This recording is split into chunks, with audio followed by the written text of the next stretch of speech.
I am pretty sure that at least once in your life you heard how difficult it is to make a good choux pastry. And even if you watch some kind of cooking shows, you can see that even the professionals are struggling with it. So, is it really so difficult? No, it is not, if you follow one basic rule. And I'm going to show you today exactly what the rule is and what to do to master the choux pastry. So your profiteroles, when they are baked, they are nicely risen, completely hollow inside, and are ready to be filled with a lot of cream, which is the whole point of good profiteroles. My favorite filling for choux buns is a mixture of custard and whipped cream. It not only has absolutely great consistency for choux buns, but it just has an amazing taste. You will be craving a lot after all of them are gone. So first of all, we need to prepare the custard because it has to cool down before we can use it for a filling. So let me show you how to do it first. To make the custard, we will need a cup of milk, 2 egg yolks, sugar, cornstarch, and a little bit of vanilla extract. To start with, we need to heat the milk. We can add our sugar and also vanilla extract. While the milk heats up, we can combine the cornstarch and egg yolks and make a smooth paste.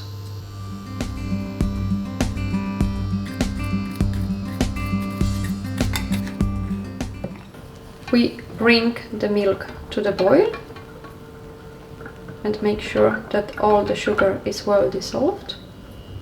And right now we will be very gently pouring the hot milk into the egg and cornstarch mixture.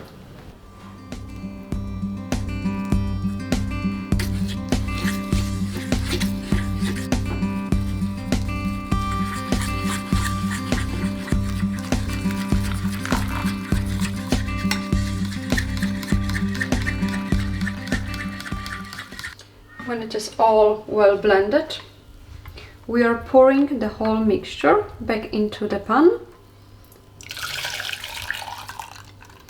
and we heat it up gently, mixing all the time so the whole custard is nice and smooth. After 1 minute, the custard started to thicken up. We continue to mix and heat it up for another 1 minute to cook it well, and then it will be ready. And right now, when the custard is ready, we can turn off the heat and we can transfer the custard to the glass dish.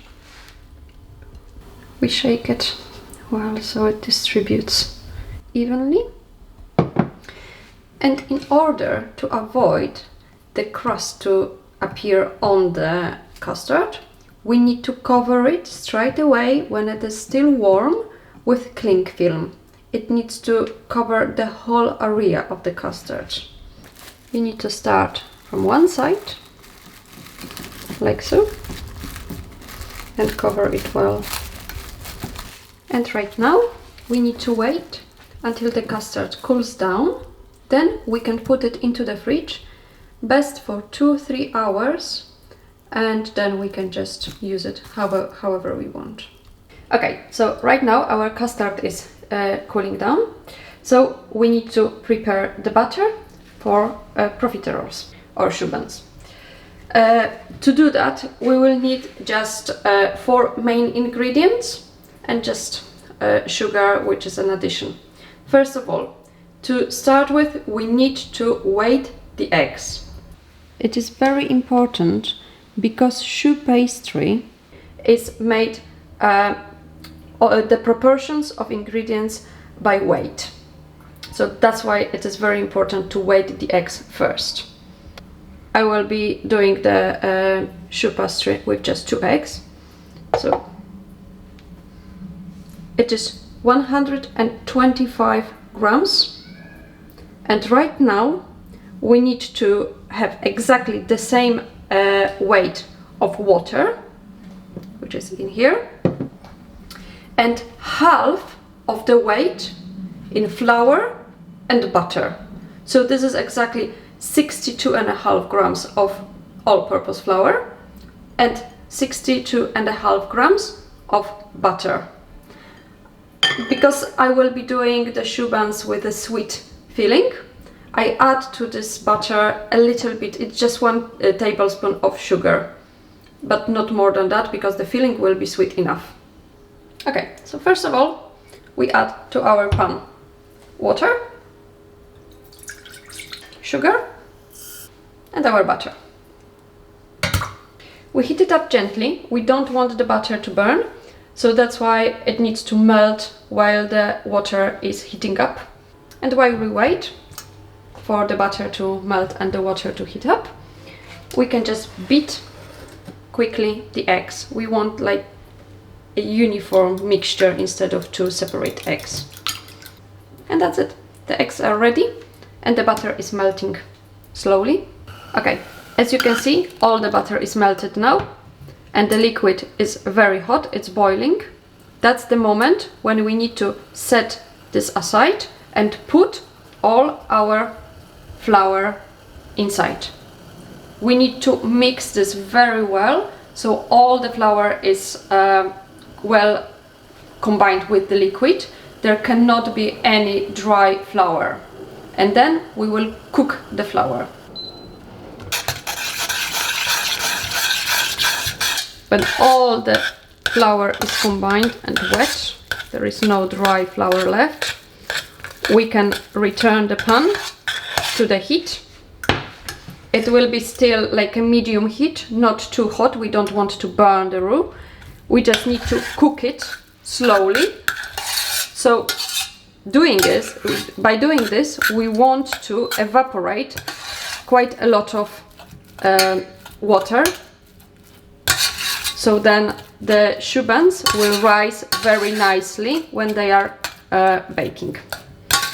When the roux is done, it has this shiny film on top of it, and on the bottom it leaves just a tiny bit of a crust, and it can hold the spoon like this. This is ready. We can set it aside to cool just a little bit before we add our eggs. After 5 minutes, the dough is not too hot right now, and we can add the eggs. If you add the eggs too quickly, they will just become like scrambled eggs.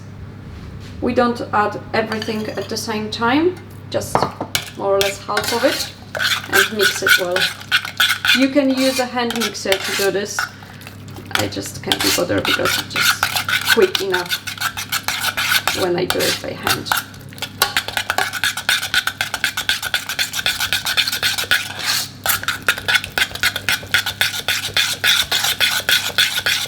As you can see, it starts to come together nicely.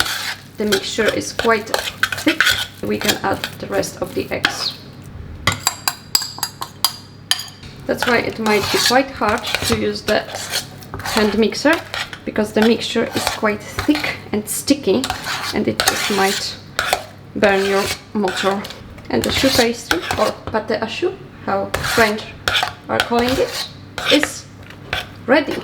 We can put it into the piping bag and start piping the choux buns. We have the pastry in the piping bag, and we will be piping small even dots of it. I'm using piping bag because it allows me to control how big are the dots. You don't have to use the piping bag. Just make sure that the dots are not too big, because they will still expand in the baking process. So you have to make sure that you leave quite enough space between the dots.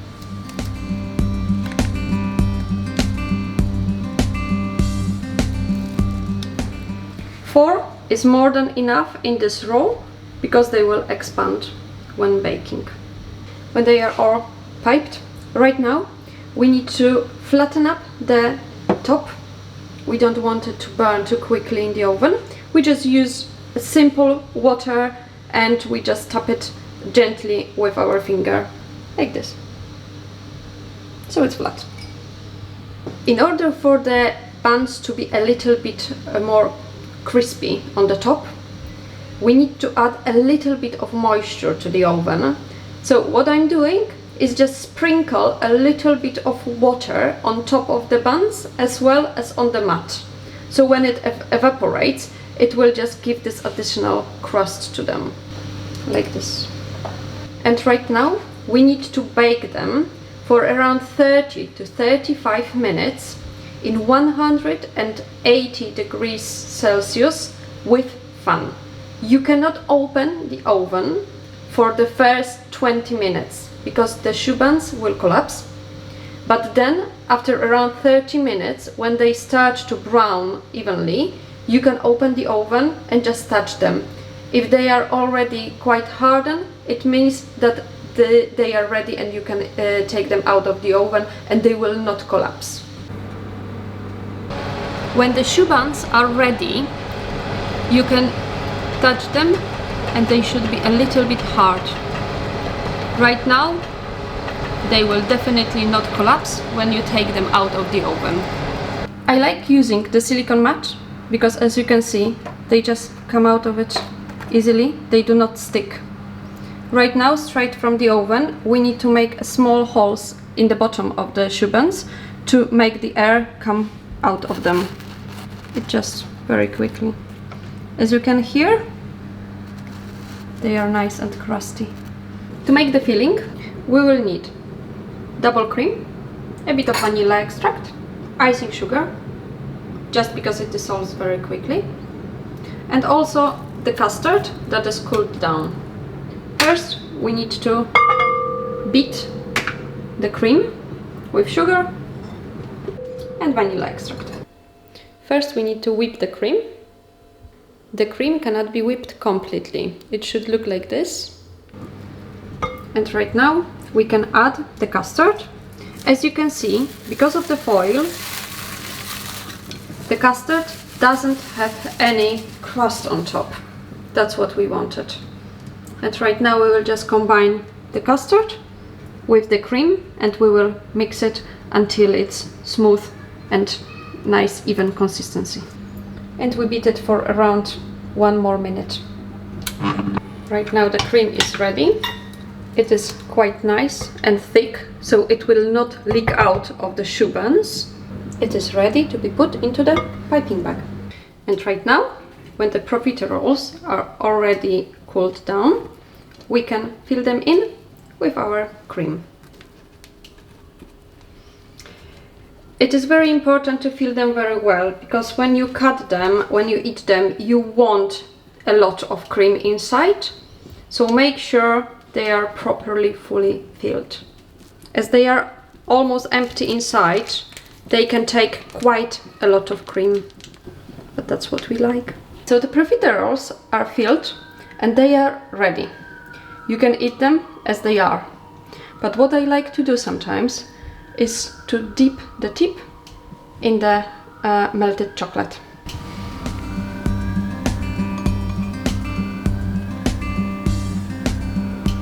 Just like this. Half of my profiteroles are dipped in chocolate, half of it not. I will just sprinkle some icing sugar on them. But I want to show you how they look inside. They should be nicely filled inside. All of it. You can see how much cream can get inside. And now it's your turn to do the profiteroles. I hope you enjoy them and see you next time.